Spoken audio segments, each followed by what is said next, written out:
Un rapport de parlementaires s'inquiète de cette situation parce que 200 000 emplois dans les associations seraient menacés.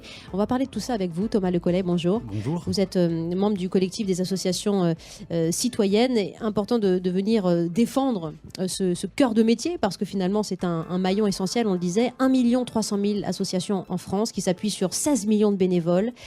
Quelles sont les associations qui sont aujourd'hui touchées, menacées par ces coupes budgétaires directement ?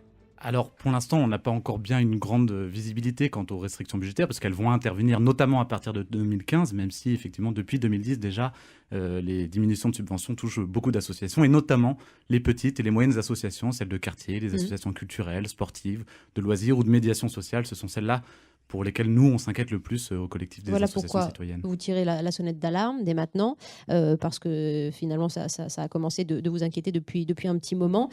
Les coupes budgétaires, donc les régions, les communes, les départements, il y a que ça qui est dans la balance ou Alors, pas effectivement, on oublie souvent de préciser que les associations, leurs principal financeurs, ce sont elles-mêmes. Elles sont financées à 51% par elles-mêmes, par les cotisations, les dons, les participations des membres. Ceci dit, il y a 49% des autres financements des associations qui sont liés au financement public, majoritairement les collectivités locales, les communes, les départements, puisque c'est eux les principaux financeurs aujourd'hui.